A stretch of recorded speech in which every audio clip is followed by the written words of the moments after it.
Hello friends, welcome back to my channel. तो friends, आज की जो वीडियो है, इस वीडियो में हम पढ़ेंगे पृथ्वी की आंतरिक संरचना के बारे में। जी हाँ दोस्तों, आज की इस वीडियो में हम देखेंगे कि जो पृथ्वी है उसकी आंतरिक संरचना कैसी है, कितने भागों में बांटा गया है। दोस्तों, यह जो टॉपिक है, या अगर आप बीपीएससी टीआरई 3 री एग्ज़ाम की तैयारी कर रहे हैं या टीआरई 4 के लिए तैयारी कर रहे हैं, तो यह दोनों एग्ज़ाम के लिए मोस्ट इम्पॉर्टेंट वीडियो है, क्योंकि बीपीएससी का यह फेवरेट टॉपिक है और इससे एक या दो प्रश्न आपके एग्ज़ाम में आते हैं। तो आप इस वीडियो को अच्छे से देख लीजिए। ज़्यादा लंबी वीडियो नहीं है, 15 से 20 मिनट का वीडियो होगा, उसमें आपका 1 या 2 नंबर का प्रश्न बन जाएगा। तो चलिए हम देखते हैं पृथ्वी की आंतरिक संरचना के बारे में। तो देखिए, अगर हम बात करें पृथ्वी की आंतरिक संरचना के बारे में, तो इसका अभी भी पूर्ण रूप से पता नहीं चल पाया है। जी हाँ दोस्तों, अभी तक जो है कि अच्छी तरीके से पता नहीं चल पाया है कि पृथ्वी की आंतरिक संरचना अंदर से कैसी है। लेकिन फिर भी जो है कि इसमें बहुत से वैज्ञानिक जो है अलग अलग थ्योरी देते दिए हैं, तो जिससे उनमें मतभेद है। लेकिन दोस्तों, फिर क्या किया गया कि जो वैज्ञानिक हमारे हैं, उन्होंने जो है कि विभिन्न परीक्षण किए, विभिन्न जैसे घनत्व दाब वगैरह देख करके इसको जो है कि पृथ्वी को आंतरिक संरचना के बारे में पता लगाने की कोशिश किए। तो आप तो जान ही रहे हैं कि जो पृथ्वी होती है, जैसे जैसे हम पृथ्वी में नीचे जाते हैं, जैसे अगर हम होल बना करके पृथ्वी में अंदर जाएं, तो धीरे धीरे टेम्परेचर बढ़ते जाता है।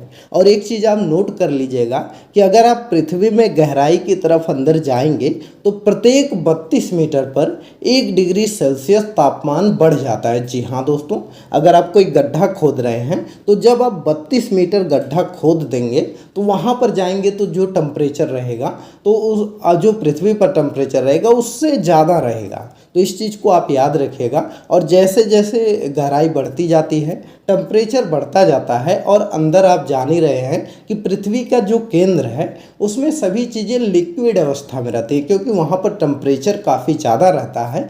तो इसलिए जो है कि आंतरिक संरचना के बारे में अभी भी अच्छी तरह से पता नहीं लगाया जा सका है। तो चलिए हम देख लेते हैं कि कुछ प्रयास किए हैं हमारे वैज्ञानिकों ने, तो आंतरिक संरचना के बारे में जानते हैं। तो देखिए, अगर हम बात करें तो पृथ्वी की आंतरिक संरचना के बारे में जानने का प्रयास किया गया है। इसको 2 प्रकार से जो है कि स्रोत से पता लगाने की कोशिश किया गया है। एक है प्रत्यक्ष स्रोत और एक है अप्रत्यक्ष स्रोत। अगर हम प्रत्यक्ष स्रोत के बारे में बात करें, तो उसमें ज्वालामुखी हो गया, भूकंपी तरंगे हो गई, तो यह जो है कि प्रत्यक्ष स्रोत है। जैसे जब ज्वालामुखी फूटती है, तो क्या होता है, पृथ्वी के अंदर से जो है कि लावा वगैरह बाहर आता है, तो जिससे कि उस लावा वगैरह को देख करके हमारे वैज्ञानिक जो है कि पता लगाएं कि इसके अंदर यह चीज़ें शामिल हैं। और उसके अलावा जो भूकंपी तरंगे होती है उसके द्वारा पता लगाया गया। और उसके अलावा जो तापमान है, घनत्व है, दबाव है, उसके आधार पर जो है कि पृथ्वी की आंतरिक संरचना के बारे में जानने का प्रयास किया गया। तो चलिए हम जानते हैं। तो देखिए, पृथ्वी की जो आंतरिक संरचना है, इसको 3 भागों में बांटा गया है। जी हाँ दोस्तों, जो पता लगाया गया उसको 3 भागों में बांटा गया। पहले भाग में इसको भूपर्पटी के रूप में बांटा गया, और दूसरे भाग में इसको मेटल के रूप में बांटा गया, और तीसरा जो है इसको क्रोड के रूप में बांटा गया। तो इस तीनों को आप जरूर याद रखिएगा, मोस्ट इम्पॉर्टेंट है। इसी से प्रश्न आपका एग्जाम में आएगा। बाकी जो पहला पेज हमने आपको कराया, बस वह थ्योरी था, जिससे कि आपको समझने में आसानी हो, तो इसलिए हमने उसको करवाया। बाकी आपके एग्जाम में जो प्रश्न आएगा वह यहाँ से आना स्टार्ट होगा। तो चलिए देखते हैं। तो यहाँ पर देखिए, पहले भाग को भूपर्पटी कहते हैं, दूसरे भाग को मेटल कहते हैं, और तीसरा भाग में जो बांटा गया उसको क्रोड कहते हैं। तो देखिए, जैसे यह गोल पृथ्वी होती है, तो इसमें से क्या किया गया कि यहाँ से मान लीजिए कि इस तरह से इसको काट करके निकाला गया, तो उसी को काट करके निकाला गया है। तो यहाँ पर देखिए, जो सबसे ऊपरी परत है, मतलब यह वाली जो परत है, इसको जो है कि हम लोग क्या बोलते हैं, तो इसको हम लोग भूपर्पटी बोलते हैं। वहीं पर अगर हम बात करें, तो जो इसके नीचे की जो परत होती है उसको हम लोग मेटल बोलते हैं। तो इसको आप याद रखिएगा। और जो सबसे नीचे होती है, जो केंद्र में होता है, इसको हम लोग क्या बोलते हैं, तो इसको क्रोड बोला जाता है। इसको आप लोग याद रखिए कि क्या बोलते हैं, इसको क्रोड बोलते हैं। तो देखिए यहाँ पर जो है आपको याद करने वाली चीज़ें हैं। जैसे देखिए जो भूपर्पटीय आपका होता है यह दो तत्वों से मिलकर बना होता है ज़्यादातर। तो इनमें आपका सिलिका पाया जाता है और एल्यूमिनियम पाया जाता है। देखिए हमने यहाँ पर लिखा भी है SI और AL, तो इसमें सिलिका और एल्यूमिनियम पाया जाता है जिसको कि सियाल बोलते हैं। याद करने के लिए आप बोल सकते हैं सियाल से SI से C हो जाएगा, AL से आल हो जाएगा यानी सियाल। सियाल आप याद रखेंगे तो भूपर्पटी को सियाल भी बोलते हैं जिसमें कि आपका सिलिका और एल्यूमिनियम पाया जाता है। इसको आप याद कर लीजिएगा। प्रश्न आपका बनता है कि भूपर्पटी में कौन कौन सा तत्व पाया जाता है, तो सिलिका और सियाल पाया जाता है। वहीं पर अगर हम बात करें मेटल के बारे में तो दूसरी जो परत है मेटल है, तो मेटल के बारे में अगर हम बात करें तो मेटल को हम लोग सीमा बोलते हैं। जी हाँ दोस्तों, सीमा बोलते हैं।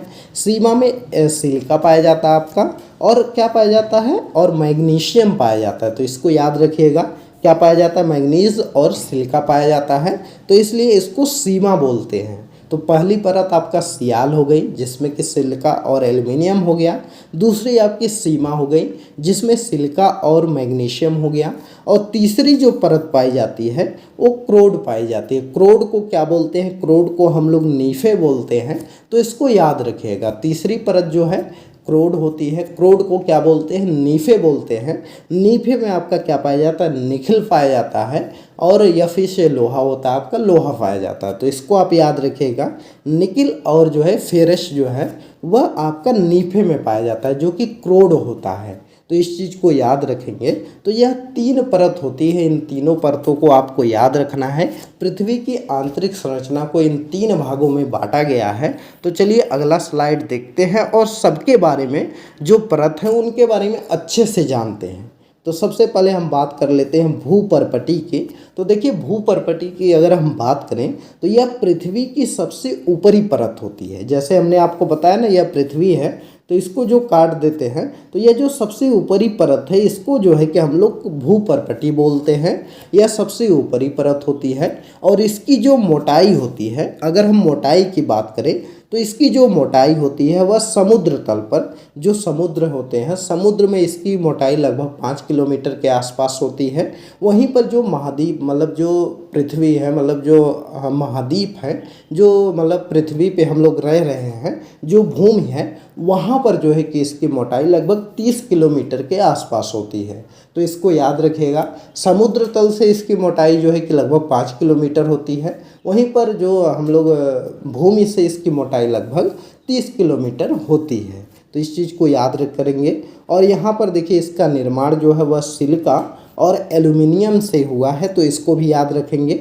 और इसका देखिए जो घनत्व होता है, भूपर्पटी का जो घनत्व है वह 2.7 ग्राम से 2.7 ग्राम प्रति सेंटीमीटर क्यूब होता है। जी हाँ दोस्तों, यह क्यूब होता है। कितना होता है, 2.7 ग्राम प्रति सेंटीमीटर क्यूब होता है। तो इतना इसका घनत्व होता है। और सबसे मोस्ट इम्पॉर्टेंट जो चीज़ है वह यह याद करने वाली है कि इसको लिथोस्फीयर कहते हैं। जी हाँ दोस्तों, इस परत को क्या कहते हैं, तो इसको लिथोस्फीयर कहा जाता है। इसको याद रखिएगा।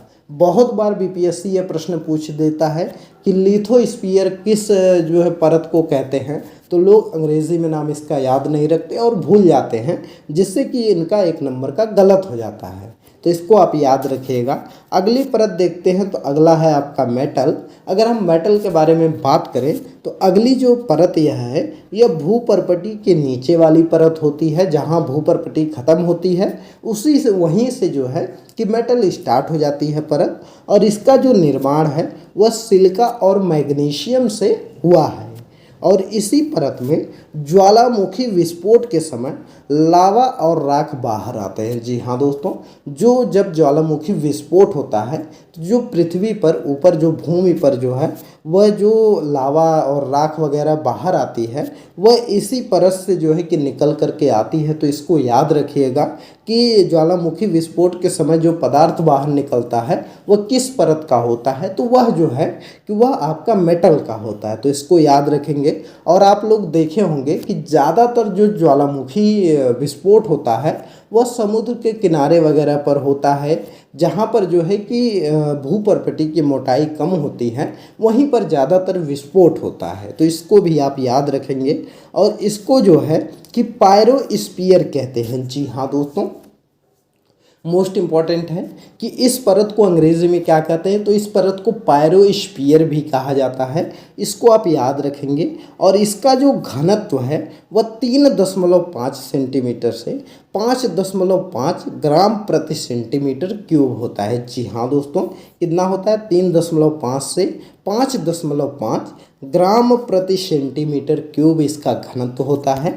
तो इसको याद रखेंगे, मोस्ट इम्पॉर्टेंट है दोस्तों। ज़्यादा चीज़ें हमने इसमें शामिल नहीं किया है, बस हमने उन्हीं चीज़ों को शामिल किया है जो कि आपके एग्ज़ाम के पॉइंट ऑफ व्यू से इम्पॉर्टेंट हैं। आपके एग्ज़ाम में जहाँ से प्रश्न बनते हैं सिर्फ उन्हीं चीज़ों को हमने शामिल किया है। वैसे तो अगर हमको सिर्फ वीडियो बनाना रहता तो हम चाहते तो भूपर्पटी पर ही एक लेक्चर पूरा हो जाता, और मेटल पर एक लेक्चर हो जाता, क्रोड जो है उस पर एक लेक्चर हो जाता। लेकिन हमने जो है कि अभी आपके पास टाइम भी कम है, 10 जून के बाद आपका एग्ज़ाम हो जाएगा, तो ऐसे में जो है कि आपकी एक अच्छी तैयारी हो सके तो हमने सिर्फ उन्हीं चीज़ों को शामिल किया है जो कि आपके एग्ज़ाम के पॉइंट ऑफ व्यू से इम्पॉर्टेंट है।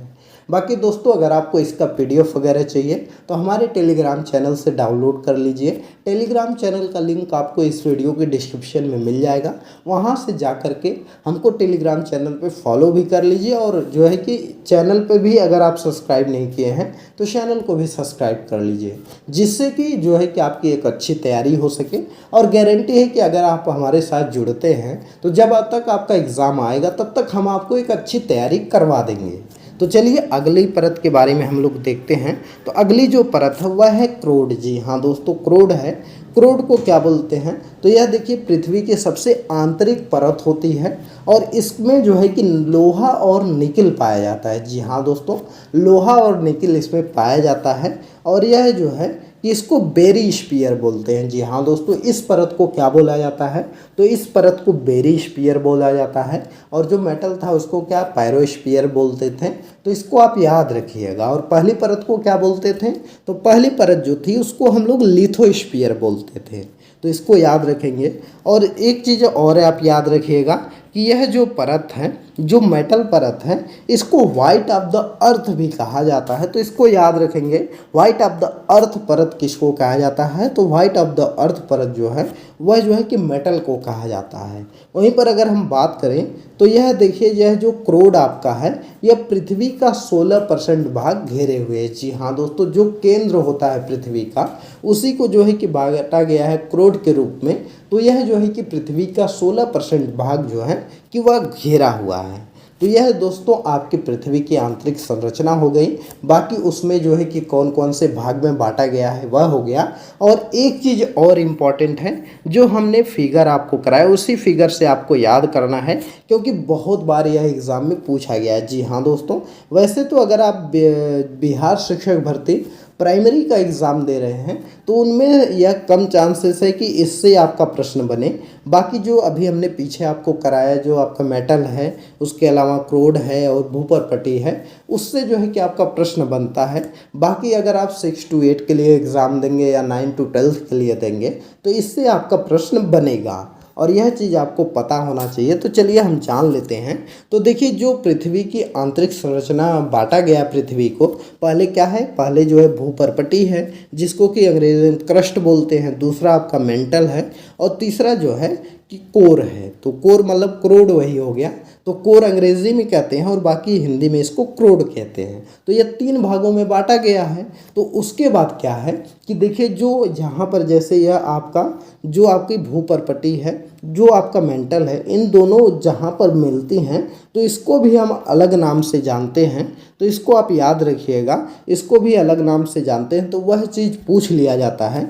जैसे देखिए, यहाँ पर जो भूपर्पटी है और यहाँ पर जो आपका मेंटल है, तो यहाँ पर जो मिलाने वाली यह काली रेखा खींची गई है, इसको हम लोग मोहो असंबद्धता कहते हैं। जी हाँ दोस्तों, इसको क्या कहते हैं, तो यह देखिए, यह जो रेखा काली खींची गई है इसको मोह असंबद्धता कहते हैं, जो कि आपके मेटल और क्रस्ट को अलग अलग बांटती है। तो पूछ लेता है कि जो मेटल होता है और क्रस्ट होता है उसको बांटने वाली जो रेखा है उसको क्या कहते हैं, तो मोह असंबद्धता कहते हैं। वहीं पर जो कोर है और जो मेंटल है इसको बांटने वाली जो रेखा है उसको गुटेनबर्ग असंबद्धता कहते हैं। जी हाँ दोस्तों, जो आपका क्रोड है और जो आपका मेंटल है इसको जो बांटने वाली रेखा है उसको जो है कि गुटेनबर्ग असंबद्धता कहते हैं। तो इन दोनों चीज़ों को आप जरूर याद रखिएगा, मोस्ट इम्पॉर्टेंट है। मोह असंबद्धता किसको कहते हैं, तो जो आपका भूपर्पटी और मेंटल को बांटती है रेखा उसको कहते हैं। वहीं पर जो रेखा आपके मेंटल और क्रोड को बांटती है उसको गुटेनबर्ग असंबद्धता कहते हैं। तो यह चीज़ आपको याद हो गया। चलिए अब इधर वाली साइड का देखते हैं। तो यहाँ पर देखिए, जैसे जो आपका भूपर्पटी है, सबसे पहले भूपर्पटी को लेते हैं। तो जो आपका भूपर्पटी है इसको भी दो भागों में बांटा गया है। जी हाँ दोस्तों, बीच में से एक डॉटेड लाइन खींची गई है जिसको कि हम लोग क्या बोलते हैं, तो उसको कोनायड असंबद्धता कहते हैं। जी हाँ दोस्तों, कोनराड असंबद्धता इसको कहते हैं। तो इसको आप याद रखिएगा, क्या बोलते हैं, तो यहाँ से जो बीच में से डिवाइड किया गया, बांटा गया है, इसको कोनराड असंबद्धता कहते हैं। तो याद रखेंगे। वहीं पर जो मेंटल है इसको बीच में से जो बांटा गया है इसको रेपटी असंबद्धता कहते हैं। जी हाँ दोस्तों, इसको क्या बोलते हैं, इसको रेपटी असंबद्धता बोलते हैं। वहीं पर जो आपका क्रोड है इसको जो बीच में से बांटा गया है उसको लेहमैन असंबद्धता कहते हैं। जी हाँ दोस्तों, क्या बोलते हैं, लेहमैन असंबद्धता कहते हैं। तो दोस्तों आप इसका स्क्रीनशॉट ले लीजिएगा, जिससे 2-3 बार आप रिपीट करके पढ़ेंगे तो आपको याद हो जाएगा। यह थोड़ा मुश्किल है याद करना, क्योंकि इसमें जो नाम है वह कठिन दिए गए हैं। तो सबसे पहले क्या करिए कि यह जो मोह असंबद्धता और गुटेनबर्ग असंबद्धता है इसको आप याद कर लीजिए। बाकी उसके बाद जब यह याद हो जाएगा तब याद करिएगा, तो धीरे धीरे याद हो जाएगा। देखिए, इसमें लेहमैन असंबद्धता आसान है, रेपटी असंबद्धता आसान है, इसको याद कर सकते हैं। तो आप जो है कि इसका स्क्रीनशॉट ले लीजिए और 2-3 बार आप रिवाइज करेंगे तो आपको याद हो जाएगा। और दोस्तों अगर आपको इसका PDF चाहिए तो हमारे टेलीग्राम चैनल से डाउनलोड कर लीजिए। टेलीग्राम चैनल का लिंक आपको इस वीडियो के डिस्क्रिप्शन में मिल जाएगा। तो दोस्तों यह था आपके पृथ्वी की आंतरिक संरचना के बारे में। इतना ही चीज़ आपको पढ़नी है, बहुत छोटा सा टॉपिक था और जो है कि इससे बहुत ही इंपॉर्टेंट प्रश्न 1 या 2 नंबर का आपके एग्ज़ाम में आता है। तो चलिए इस वीडियो को स्टॉप करते हैं। आगे आपको किस टॉपिक को पढ़ना है आप कमेंट करके ज़रूर बताइएगा। और दोस्तों अगर हमारी वीडियो आपको पसंद आती हो तो वीडियो को लाइक किया करिए, ज़्यादा से ज़्यादा शेयर किया करिए। और दोस्तों चैनल पर नए हैं तो चैनल को ज़रूर सब्सक्राइब करिए, क्योंकि अगर आप चैनल को सब्सक्राइब करेंगे तो जब भी हम वीडियो अपलोड करेंगे तो आप तक उसकी नोटिफिकेशन भी जाएगी, और जिससे कि आपको वीडियो ढूंढने में आसानी होगी। और सब्सक्राइब नहीं किए रहेंगे तो आप जो है कि एक बार देख लें तो फिर भूल जाएंगे, तो फिर खोजने में दिक्कत होगा। और हमारे टेलीग्राम चैनल पर हमको फॉलो भी कर लीजिए। वहाँ पर जो है कि कोई भी इन्फॉर्मेशन रहती है शेयर की जाती है, साथ ही में कोई नई जानकारी वीडियो का लिंक वगैरह भी दिया जाता है, तो जिससे आपकी एक अच्छी तैयारी हो सकेगी। तो चलिए इस वीडियो को स्टॉप करते हैं, मिलते हैं अगले एक नई वीडियो में एक नए टॉपिक के साथ। तब तक के लिए बाय बाय।